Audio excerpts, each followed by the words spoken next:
Well, I had a terrible time putting this lesson together because I'm working on lots of things at the same time, getting photos, new photos ready in cases where I can. It doesn't mean they were made this year. It means they're never have been shown before. And so I work on them.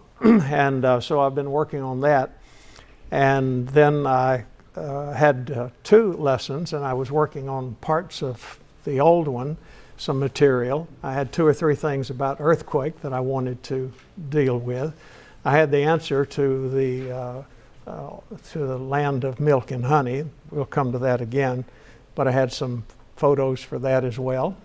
And somehow all that got lost on my computer. You know, I don't know where it goes. But at any rate, and when the young people at a store start to tell me where to punch, I tell them, I had my first computer before your parents were born. Well, it's true. It was 83. So that probably is, is true that it was at that time. So at any rate, I'll postpone the answer to the question we'll get to it a little bit tonight. But I did want to tell you one of the things about earthquake again while that's been on our mind. And that is that over in eastern Turkey, where you would travel if you were going if you know where Lake Van is, it's a prominent city and a prominent lake in the eastern part of the country. And if you go on to the far north, you would come to Mount Ararat. That was the biblical land of Urartu, U-A-R-T-U.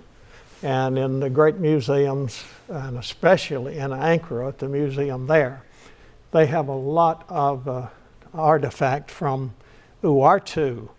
And that's where the Assyrians lived also. So all of this is really related to biblical things that we study. And that we were coming from Ararat. 3 friends were with me at that time. And we were coming south. We got to Van. We went on a little bit further. And we went to Batman. Yes. There's a town in eastern Turkey named Batman. So as we came along there, we began to see some things that were of interest. We saw some mountain ranges, and we saw some people building a house or putting a new roof on it, is what it appeared to be. And so we decided that we would stop and take a look at it and make some pictures. And we got to talking to them, and I think there was one that could speak pretty good English. More in the east are not able to speak English as well. Those in the west part of Turkey, you find people who speak great English, better than maybe we do. And so we started talking, and we noticed that this gentleman was up on where the roof would be and where you'd have right at the edge, and he's putting in a piece of log that has been partly chiseled down a little bit, It's not a 2x4, but it serves that purpose. And so I knew what it was because I had seen it in the archaeological things in Israel where walls were made that way. And so we indicated, what are you doing? We finally got that across to him. What are you doing? And he stood up on the roof and did like this. That's pretty good, isn't it? They were preparing for the shake. And so they knew about earthquakes, and they knew that this would help with regard to an earthquake to put a cushion in there, you see, to protect, because it was rock going up so far, and then after that the roof on it. I had also a photo at Megiddo. That's one of the places that you would see this. And when they started to reconstruct some of the gates entering into Megiddo, dating back, say, to 800 or 900 BC, or AD rather, BC. Which is it? BC. 800 or 900 BC. And they have there a large piece of wood that was, I believe there were 2 in a wall that would be about 10 feet tall.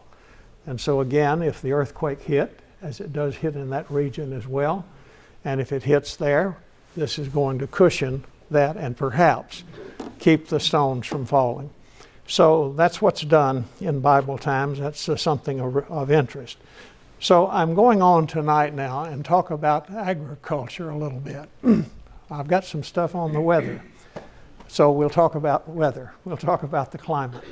And I will show you a few things here about that. And that is, we have in Israel, we have the summertime, which is the dry time, and we have the winter time. They will still, if they're in Americans especially, or if they've been in America a lot, they'll still talk about spring and fall. But they really only have summer and winter. And then they have what they call transitional seasons. And these transitional seasons are about 6 weeks long. And it would be from September the 1st to mid-October, and from mid-April to the end of May. So that's a very wonderful time to visit the country, because in mid-April you are pretty sure most of the rains are over. It won't be raining anymore. And then you go on into that time, and then after that, in June, it starts to get very hot. And that continues gradually through the summer. And when you come to August, it's really terrible. When you come to September and October and so on, November is not so bad. And December, it begins to fall off into the winter. So that's the weather. Now, what's the importance of that to us? That also determines what you can plant.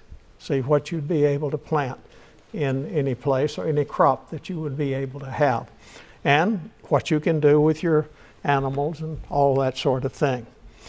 Look at this information about climatic region differences. This is what we've already talked about, but this is a different way to look at it. Number one is that the rainfall tends to decrease from the north to the south. You remember that? Where does the rain come from? The northwest. And so it comes in at Galilee, and it keeps moving on down and coming across. And so it tends to decrease from north to south. When you get past Jerusalem, and especially past Hebron, and especially when you get to Beersheba, then you know it's going to be dry the rest of the way. So everything else around is dry. And you have desert, and that desert continues. It doesn't mean that there could never be some kind of a rain that would come there. There might be on occasion, but basically there is no rain at that time in those parts. Then also, principle number two is that the rainfall tends to decrease from the west to the east. The west, what body of water is at the west? The Mediterranean. So as we go across, and let's go through all that, as we go across the coastal plain, right? We go through the Shephelah. Oh, who said that? We go through the Shephelah, and then we go up into the mountain range, the central mountain range. And so that's from west to east. And so at that time, the rainfall tends to decrease. And then after that, it falls off, you see, and there's not much rain in the eastern side. Now, number three is that the rainfall increases, however, on the seaward slope of any hill or mountain. So there will be more rain on the west side. Which way does it say there? On the seaward slopes, that is on the west side of Jerusalem, there will be more rain than there is on the other side, that is the one that goes down to the Jordan Valley. Because that rain is emptied there, I don't understand the weather, I just know when it's hot and cold. But the rain comes down. Then after that, there's not any water. So it goes a little bit over the Mount of Olives, a little bit down into the valley, toward the valley in the wilderness of Judea. And then eventually it just plays out. And you've seen the pictures already of the wilderness of Judea. It gets dry. It's just plain dry. And you get to Jericho. I'm afraid to give it. I haven't looked it up recently, but it's less than 2 inches a year they get there at Jericho.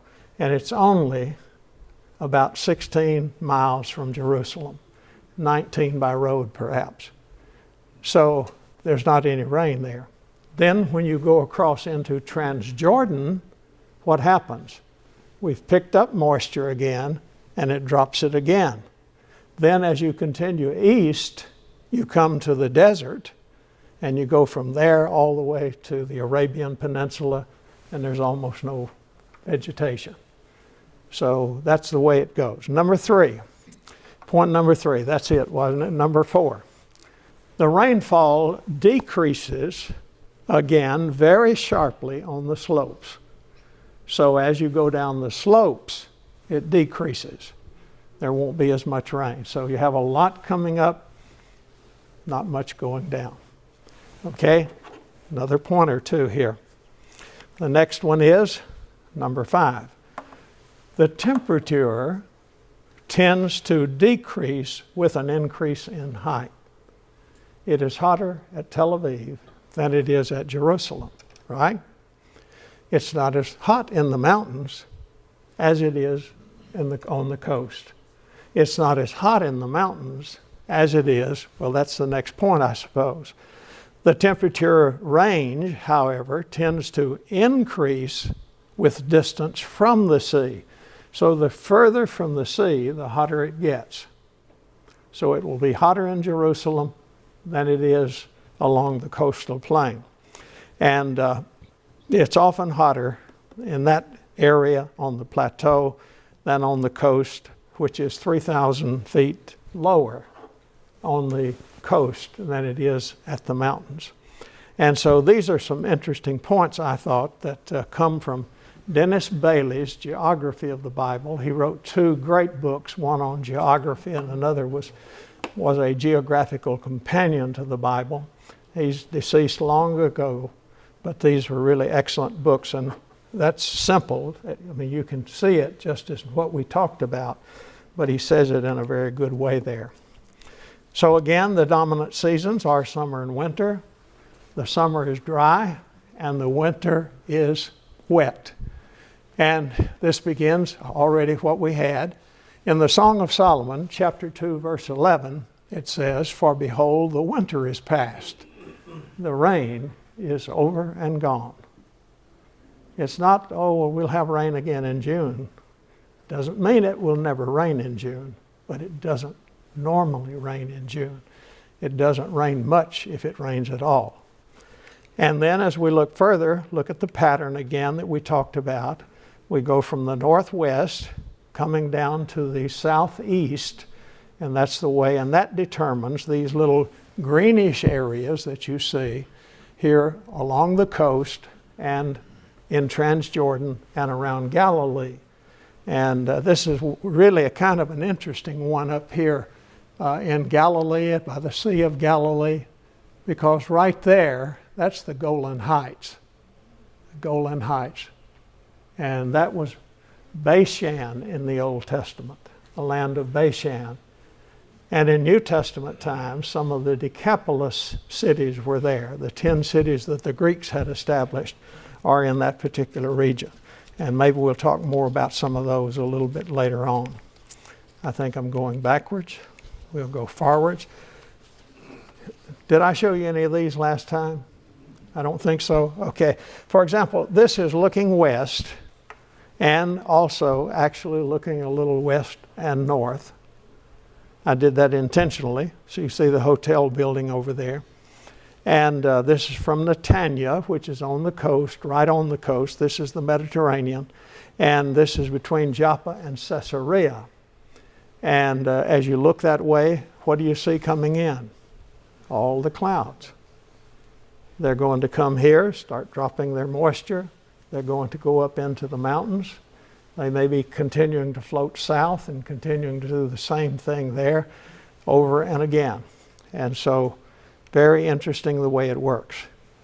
In 1 Kings chapter 18 and verse 43, you remember that Elijah had said that it's not going to rain for 3 years, right? And then he comes to the time when it's time to rain, and he tells his servant, I want you to go up. I want you to look, which direction? To the sea. Look out toward the Mediterranean, we would say. Look toward the sea. And he went up and said, there is nothing. And he said, go back. He got tired of going back. Time 1, time 2, time 6, time 7. He went back 7 times. That's symbolic, of course. It has to be, because 7 is the perfect number in the Bible. And so on the 7th time, he comes back and says, behold, a cloud as small as a man's hand. And he says that's coming up from the sea. So when he saw the cloud coming from the sea, he knew what?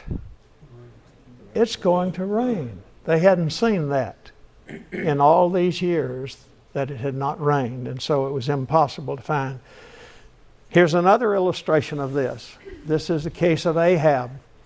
He said, go up and say to Ahab, or what they said, you go up and say to Ahab, it's the same case, prepare your chariot and go down, so that the heavy shower does not stop you. You know any cases in the Bible where people's chariots got stuck in the mud? Yeah. Where? Where was that? The Jezreel Valley. So the rain comes in, drops it there, it's low, the water stays there, and they got stuck. But in this particular instance, you can see that I want you to go up, and I want you to realize that there's going to be a rain, and Ahab said, let's get ready and let's get out of here. But that's not going to work. In a little while, the sky grew black, and the clouds and wind, and there was a heavy shower. And Ahab rode in his chariot and went to Jezreel.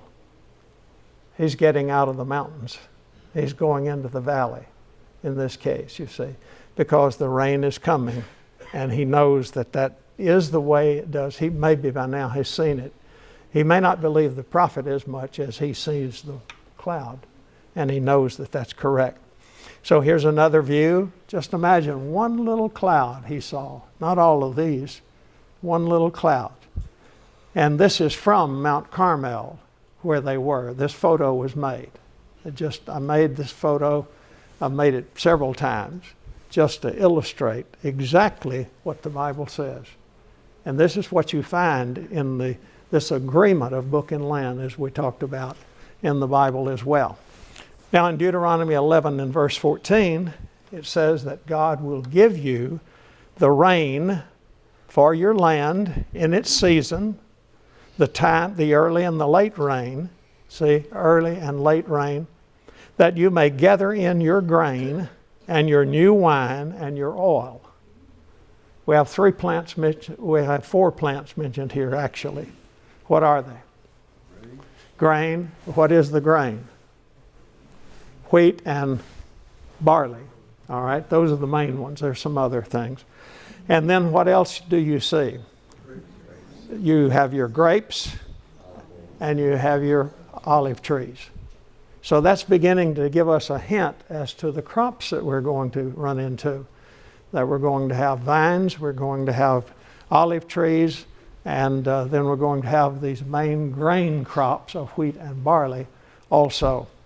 And he said, in Joel it says, so rejoice, O sons of Zion, and be glad in the Lord your God. For he has given you the early rain for your vindication, and he has poured down for you the rain, the early and the latter rains as before. Early rains and latter rains. Those are important terms to use. Here they are. In Jeremiah again, the Lord gave us rain in its season, both the autumn rain and the spring rain. So you have two rains. Autumn, which is the same as the fall, the early rain, and spring rain, which is the latter rain. So remember that the early rain comes in the fall. And this is going to have to do with the way we prepare our land and plant our crops. And the spring is going to have to do with the way the crops develop and get ripe, and then when we harvest them after the rain is over. So that's a significant thing. Jerusalem receives about an average of 22.4, 22 and a half inches, all in 50 days. That'll be in December and January, or January and February. Those are the months that it may rain and will rain. But you know how much rains in one of them, the other. January is the one that rains the most. So you don't want to go in January if you ever decide to go. And so most in January and February. Then in Ezra, there's a story when they came back from Babylonian captivity. It says that the men of Judah and Benjamin assembled at Jerusalem the 9th month, on the 20th of the month. You know, in your Bibles, you've got those notes in the back, and they tell you about the calendar. So the calendar that the 9th month is our December, roughly. And all the people sat in the open square before the house of God, trembling because of this matter, not the rain. Yes, trembling because of this matter and the heavy rain. So here they are sitting out in the rain in December. That was not a good thing, but they had to hear the message that God wanted them to hear. And we are not able to stand in the open. So they were concerned about that. In Job 37 and verse 6, look what is said. For to the snow, he says, fall on the earth, and to the downpour and the rain be strong. Job 38:22, have you entered the storehouses of the snow? Or have you seen the houses in the of the hail? In other words, these provide things for the crops, and they're very good and very important. In Isaiah chapter 5 and verse 55 and 10, it says, for as the rain and the snow come down from heaven, and do not return there without watering the earth, and making it bear and sprout, and furnishing seed to the sower, and bread to the eater. You get the rain, and that helps your crops. So we have to have the rain. If you have no rain, you have no crops. Now you're out in the desert again. I'm going to go to another thing now and start on some new thoughts. The people around Israel were mentioning several times that the people of Israel had a god of the mountains. They said, now the servants of the king of Aram is that area where Abraham had lived, Padan Aram. Remember that? That's up in Syria and almost into Turkey. You might even put some of it in Turkey. So it's a region there that is along the Euphrates River. And they said their gods are gods of the mountains. Therefore, they were stronger than we, but rather let us fight against them in the plain. And surely we will be stronger than they. If I were preaching, I might say, they said, leave them alone at the church building. You get them out there at work tomorrow. That's when you can really get to them. Get them at school tomorrow. That's when you can get to them. See how they were saying?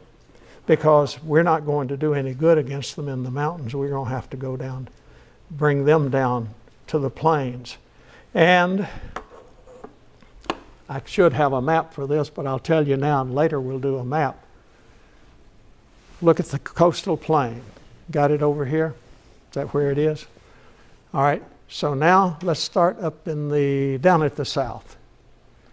And there's a valley down there that cuts across the land and goes up up to the Shephelah, and then up into the mountains. What is that valley? Great battles took place there.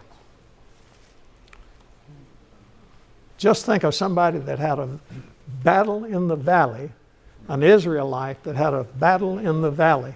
What? Elah, the valley of Elah. That's where David and Goliath fought.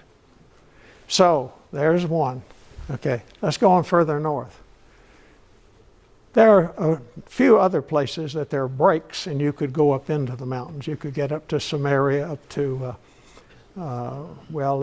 Shiloh, for example. You could get up through there. But the next main one is before that. It is the Esdraelon. No, that's not right. It is I can't even think of the name of the mountain. I can see it clearly in my mind, but I can't think of the name of it. It's the one that goes along the road as you go from Jerusalem down to Tel Aviv. The road's built kind of somewhat in that valley at times, and that is the valley where the moon stood still. See another battle there? The moon stood still over Aijalon. Aha. The old mind still works. If you just tweet it enough, it'll still work. So we have Aijalon. You might have read it Aijalon, but they pronounce it, it's a diphthong, Aijalon. All right, so there's another one. Now we're going on further north. And then we're going to see one that cuts all the way across the country. And does anyone know which one that is? That is Jezreel Valley. That's where Ahab was going for his summer. And so we have the Jezreel Valley. It is the only one of these that cuts all the way across. It goes to the Jordan Valley. So it may have different names at different places, but it's the same valley. And then at that point on the north side, you begin Lower Galilee. You have Samaria and Judea below. You have Lower Galilee, meaning the mountains are lower. And then as you go past the Sea of Galilee and start going to the north, you have what kind of Galilee? Upper Galilee. So that's the land. That's all there is to it. See? You could go over there and start walking and do it yourself, couldn't you? I had the funniest thing happen the other night. A lady came to our door. She's one of our neighbors, and she's been a good neighbor through the years. And she came to the door and told Paulette she wanted to speak with me for a minute. So she came in my study and I talked with her. She said, I'm going to Israel. How many, she said, have you been? She said, I know I should say, perhaps how many times have you been? And so I ventured a guess, as to how many times I'd been.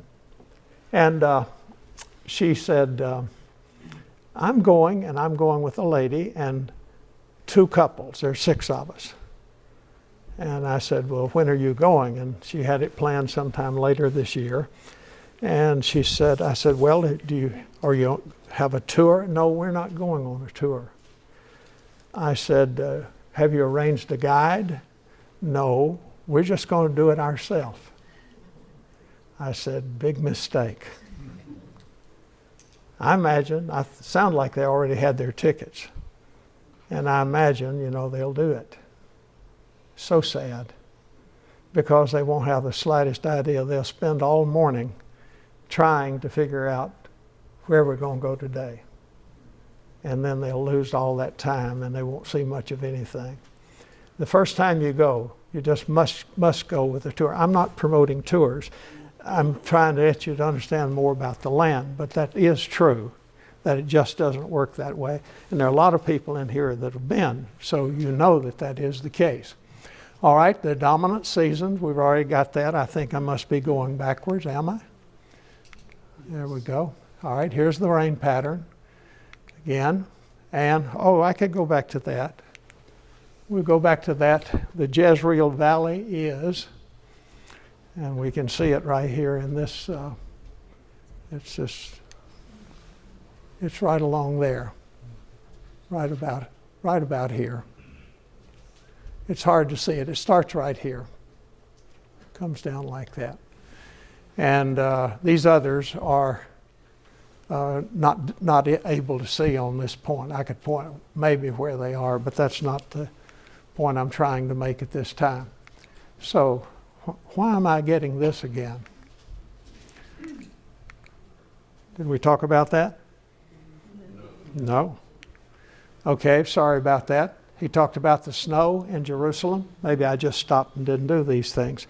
And so you have snow in February sometimes. Usually it's in January. But it only only snows about once every 5 years. And it won't be much. It'll be like that maybe. And once every 15 years they have a pretty good snow. So last March it did snow a little bit in Jerusalem. But it would be one that wouldn't be that much and it wouldn't stick. Todd Bolin, whose photos I sometimes use, and he licensed my photos to publishers, he lived there for 10 years. And that's wonderful, see, because he could go out, if it snowed, he could go get snow pictures. If there was a flood in some wadi somewhere, he could go make pictures of it. If they're excavating, they discover something new, he could go do that. You can't do that when you live over here and you don't have a ticket for today. And you got to be there by tonight in order, or it'll be gone.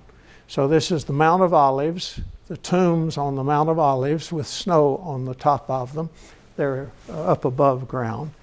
And then also you have this old city of Jerusalem there in the foreground. Now, this is an interesting point, and that is the question, is the weather the same as it used to be? And those who have studied it say this: we can then conclude with Hopkins that the climate of Palestine in the biblical period has not changed appreciably from that of today, but only varied around a mean that closely resembles present conditions. And so they say that basically it's the same. And how can they tell? Well, they can tell by the growth of the trees. You know, when you cut into a tree and see the rings, you can tell that way. They can tell, an interesting thing goes on at Lake Van. Lake Van is very deep. And so at Lake Van, they have done drilling to go down, and by the sediment that is left, they know something about the crops in the times of famine, you know, when it's a drought. They know that by that has settled down and how much has settled down in that. And you could do somewhat the same thing in the Dead Sea and know something about it. Let's come to agriculture and start moving through that. The agriculture is built around, has to be built around for the Jews. It is built around the religious calendar. So, look at what we have. At the beginning of Abib, that month of Abib, which is our early April, is marked by the beginning of cereal harvesting. That's the wheat and the barley. It is the barley first. But you have the beginning there. Then after that, we have Pentecost. And Pentecost is 7 weeks later. It's about early June. And it is marked by the completion of the barley harvest, of the cereal harvest. Then the Feast of Tabernacles comes at the end of the year, about early October. And it's marked the end of the fruit that is grown, pomegranate and other fruits that might be grown. And then also, and the grapes also by that time. And then it is marked by the sowing. Did you know they planted in the fall? Yeah. Because what do they get then? The late rains. Then what happens? When does the grain come up? In the spring. And what do they get then? The early rains. The early rains now are going to bring this crop up and cause it to grow. Now see, already that's not like it was in Huntsville. That's not like it was in Alabama. We didn't start plowing the ground until spring, right? And we planted it in spring, but they plow the ground. Later on, I'll got at least one picture like that I can show you. There's an expression from Amos where he talks about the plowman overtakes the reaper. And you may find them reaping one crop of grain while getting the ground ready right behind them to plant the other one. So they'll have two times they'll have grain at that, that will come in. So that's a rather significant thing. All right, moving further. We have now the latter rains, see, at the beginning of Abib, and then we have the early rains in the time of the tabernacles. Now, why are these important? Why is this important, and what are these feast days? What does that mean? What's the significance of there being feast days? These are the three feasts that all the Jews were required to go to Jerusalem. The Jews were required to go to Jerusalem. They're celebrating the harvest. Celebrating the harvest, that they could be doing that, and they did sometimes take a grain offering, didn't they? They took the grain offering with them. Now, I'm from Harvest, Alabama, but you don't know about it because it's part of it connects Huntsville and Athens now. But when I lived there, it had 200 people in it. 200 people. And out at Harvest, when we had our gospel meeting? We just had one a year. And you know what time it was? July. Probably more like August. It's between what? Planting and harvesting. It's between the planting and hoeing of the cotton and the picking of it. You can't have it when people are picking cotton. And there were always some people that said, I can't come because we got hay to get in. We can't come. Got hay to get in. Got to get it in now because if it rains, it'll be spoiled. See? So we do the same thing. We do the same thing. And I know there must be, if I thought long enough about it, and if you've thought long enough about it, why we do things like we do even in town. Because of certain things. And we build things around holidays. They're not religious holidays, but nonetheless we do that for sure. Let's talk now about some of the crops. In 1 Chronicles chapter 12 and verse 40, it says that he brought food on donkeys, camels, mules, and on oxen. Wow. I mean, you got the whole fleet in there. It's just like going in and out of the Amazon place up here. I never go out on the road that there are not trucks coming and going to that place. There won't be much traffic, they said. I'm sure they said that. And so they brought these things on the animals and great quantities of flour cakes. Oh, boy, she makes the best flour cakes. I'm telling you, you just never had a flour cake until you eat hers. And what else? Bunches of raisins. All right, so now we have flour. That's what? Wheat and barley. Wheat or barley, most likely. Barley was mostly used by the poorer people, according to things I read. And then they had the quantities of flour cakes. Fig cakes. What do we got now? Fig tree. It's a new one for us, isn't it? And oil. What else is it? Wine. That's the grapes. Oil. That's the olive oil. And what else? They brought oxen and sheep. That's what they had. They had cattle. And so they could bring that as a gift. There was joy indeed in Israel. So you can see the various plants and a couple of the important animals that they had at that time. The fig looks like this. Before it begins to produce, it has a little bud on it. And that leaf gets bigger and bigger as it grows and as it opens up. And there are certain times that this will happen. That was in Samaria. Here it is now with the leaves very large. And then you begin to have the figs on it.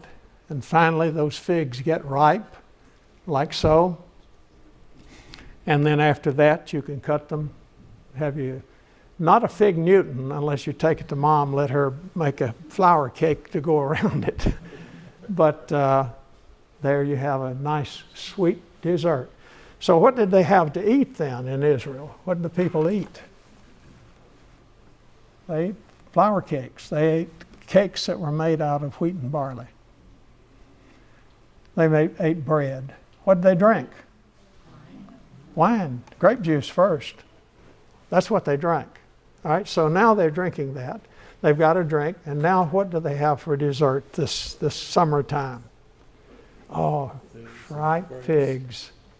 And not only ripe figs, but we're going to have some other things as well. And of course, they'll have olives that they can eat. And we go. Is that the first one? And we got about 2 minutes. All right. And so look at the best products of the land. Genesis 43:11. Then their father Israel said to them, this is when they're taking things down to where Joseph is. It must be so. Then do this. Take some of the best products of the land in your bags and carry down to the man as a present. And it says a little balm. That's for the what? Those sores you have. Is there no balm in where? Gilead. So they had access to that. Well, we know they did because those kind of people came over and took Joseph down. So they had balm. So there's balm. And then also we know that they had this little honey, We've got a lot of pictures of honey and some information. There's even one place that has been excavated in Israel where they had mass production of honey. I mean, they had many hives put together. And so that happened. And then they'll have aromatic gum and myrrh. Now, they had to get that from somewhere else. Maybe not the aromatic gum. I don't know where they got that. But the myrrh, that comes from further east. And then they also had pistachio nuts and almonds. And so those would come in at certain times of the year, and they would have those. This is the almond tree. It kind of spreads out like that. These are the flowers that are on it, and they're sort of beautiful. There's the blog address if you haven't signed up yet, because you can read about all these things, see these pictures, and think about them while you're doing that. And I would appreciate it a great deal. There are already 3,500 people almost that get the blog every time I write one, which is not very often anymore, but I still do. But there are about 1,200 blogs online at that address. Okay, what do we have here? This is supposed to be the Ark of the Covenant. It's a model of it in the wilderness, tabernacle in the wilderness. And what was put in there? You remember they put some things in there. They put the stones.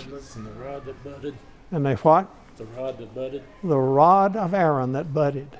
That's the one that set Aaron aside to be the priestly family. You see, and so that was the one that they had. And then what's this they took? No. That's the almonds. Remember the almonds? I told you the little boys sell them. That's what that is. You're looking down into his basket, and he's got them in paper bags.